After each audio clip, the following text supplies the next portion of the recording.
I want to talk to you about New York Life appeals. And you have to do an appeal, Rachel, as you know, in ERISA, if you've been denied your long-term disability benefits. And it's not like, as mad as people are, that we say, well, screw them, we're just going to file a lawsuit in court, because the law doesn't allow for that, as you know. And people see this weird language in their denial letter that says, under the laws of ERISA, you have 180 days to submit an appeal. So I want you to start off by talking about why it's so important to not just throw together a quick response to say, I don't agree with you, you're wrong, as opposed to doing the detailed and complex appeals that we submit when people hire us. Sure. So it's extremely important to do a very extensive appeal, because people don't really understand that you get one appeal and that is it with most insurance companies, including New York Life. So you get one shot at an appeal, and the appeal is essentially your trial. So everything that you put into this appeal is all that a judge is going to see if you end up in federal court. So once that administrative record is closed, so if the claimant does decide, okay, I'm going to do this appeal by myself, I'm going to write a letter, I'm going to tell them I disagree with everything, and I'm going to submit it, and that's most likely not going to get the claim overturned. Right. When we submit an appeal, we have additional testing done. We work with the doctors hand in hand.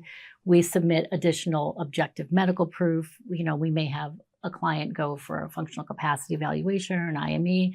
We get experts involved. There's a lot that goes into it other than just writing a letter. So when claimants say, I'm just going to write a letter, if they do that, they submit that letter and New York Life considers that the appeal, then they make the decision they're going to uphold their decision to deny the claim. You can't add anything else. So when they call us, they say, okay, my appeal was denied. How can you help me? And I said, I absolutely can help you. I could file a lawsuit in federal court. The only problem is your administrative record is closed. So if you failed to submit certain medical documentation, if you got approved for Social Security disability while the appeal was going on but didn't submit that to the carrier, anything additional, God forbid some other medical condition came up and now you have another issue that's preventing you from working, none of that can get added to your record. So a judge will not see any of that. So I have claimants that say to me, but I have all these other things that happen. I had an MRI now in my neck. It shows that I can't, I need surgery, doesn't enter the record. So it is really, really important to have an attorney prepare that appeal for you, who knows what they're doing, it's familiar with ERISA, who knows exactly what needs to be added to these appeals in order to win them. And if we don't win them, at least when we go to court, a judge will see that, hey, all of this is in the file. Right. And then when a judge is looking to determine whether the insurance carrier is arbitrary and capricious, the claimant has a lot more support and has a lot better chance of winning the case or getting a better settlement if the case doesn't go to trial. Alex, I want to go to you to break down this appeal, because I always start with an appeal like as if someone said, can you make me a painting? And I have this blank canvas, because there's no just like these claimants get these canned denial letters, like we see the same denial letter for all the claimants except they fill in the blank. But when we start, we have this blank canvas, and we have a process here that we go through to put a strategy in place. And where does that start for you, and what do you go through to put together what I call a 5-star super strong appeal? All right, for any painting, you need materials, right? So the first material you need is you need to request a copy of the claim file from the insurance company, from New York Life. The claim file, as Rachel was mentioning, is basically the entire file that the insurance company, they're actually, the law requires them to do this. Any record that they acquire, any record that they commission or receive, any record that you or your doctors submitted to them, they have to put it all in the claim file. Once they have to provide you this claim file upon request, only upon a denial. So as soon as you get denied, the first thing we do is order a copy of the claim file. While we're waiting, they have 30 days to get you a copy of the claim file. How big are these claim files? Because people don't know who are watching this. If someone got denied initially, they've never been on claim, it could be 250 pages. Maybe you didn't send any medical records. Maybe they did their own reviews, 200 pages long. If someone's been on claim for 10 years, it could be, I've had 7,000, 8,000 pages. I've seen them bigger, but my own cases, maybe 8,000 is my max. I've seen pretty big claim files. First thing you need to do, order the claim file. The insurance company has 30 days to get you that claim file. While we're waiting, we're ordering records from all of your treating providers. Whoever you've seen typically is the last 2 years, but sometimes you have to go further back depending on the case, sometimes less of a time period. Sometimes I'm just looking at your specialist. I don't need to have your dentist records, it all depends. But typically we're ordering records from all your treating providers. And once we get those records and once we get the claim file, we have to go through it all. So first we order the materials to start our painting, then we start planning. And what is our planning? We go through the claim file. We're looking for multiple things, whether they did surveillance, the independent physician consultant reports, the independent medical examination, functional capacity, anything that's in there, we need to find it. Whatever they're hanging their hat on to deny your claim, we have to find it, because if my client's telling me they're disabled, I have to believe them. And if they really are disabled, there has to be holes in these consultants' reports. So my job is to find the consultant reports, and it could be anywhere on page 3 or it could be page 5,680. Got to find these consultant reports. And there's no index, right? There's no index. It's basically they send you a huge file. Now they do it typically on the USB drives or whatever. But back in the days, they send paper, and it's right. It's like forever. A giant banker's box of papers, right. And good luck. A little bit easier now because we can go through it on PDF, but it's still a pain in the rear end to find the needle in the haystack. And inside that needle in the consultant's report, we're going to find holes in those reports. If my client's disabled, there has to be holes in these reports.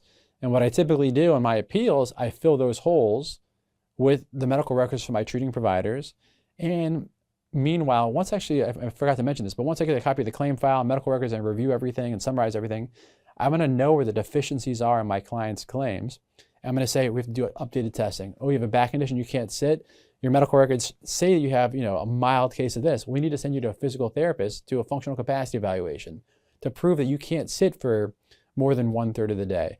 Or if you have cognitive issues, I'm going to send you to a neuropsychological evaluation or a cognitive functional assessment. There's other tests we can send you to prove what your symptoms are, or to prove your allegations, what you're contending is preventing you from work. So there's a lot of things that go into painting before we actually start painting the picture and actually start putting pen to paper and drafting the appeal. But the appeal itself is basically discussing, pointing out the holes in their whatever report they're relying upon to deny your case, filling those holes with the proof of my testing or proof of the support of treating providers or the medical evidence, and then giving arguments to where they messed up. Because if you really are disabled, the insurance company's messed up, and we're going to prove it to them that where they messed up, and hopefully be successful in your appeal. Sometimes I do the best appeal ever, and the insurance companies are insurance companies. They still might deny the claim, but doing the best appeal gives you the best chance of winning your lawsuit or getting the most money out of them, out of potential settlement. So I think it's hard to send the denial letter and right away people say, we look at the denial letter and we go, we kind of know what's in there, but they go, so what do you think? Am I going to win? And I'm always like, rarely I can be like, oh yeah, we're going to win. But we got to see that claim file. We got to go through it. And then we got to know what kind of support do you have for your treating doctors. And if you don't have good support from your treating doctors, then we need to build that additional medical evidence, which is what you touched upon. Because I tell my clients, before I even sit down to write your appeal, I'm basically 80% done, because all of the winning information in that appeal comes from the additional medical evidence, the additional experts, the medical experts that we work with, the additional vocational experts, the additional medical literature, the additional occupational information. If they give a box like this, I come back with a box like this of new information so that no reasonable person could look at this and disagree that you are not disabled. They have to find that you're disabled once they get our information, and do it in such a way that we're not giving them the roadmap to address every single. We don't tell them you did all of this wrong. We win it on the facts. The people who don't know how to do this go ahead and send these appeals in and say, well, you did all these things wrong. It's not the way to win an appeal, because then they go ahead and do everything you said, and then God forbid you lose your appeal, you're screwed in the lawsuit. So if someone's out there with a New York Life disability denial, send us a copy of your denial letter. You can send it via email. You can call us. We'll tell you exactly what to do. We'll get on the phone with you right away and let you know immediately how you can help you. We don't charge any fees or costs unless we make a recovery for you. So we look forward to speaking with you.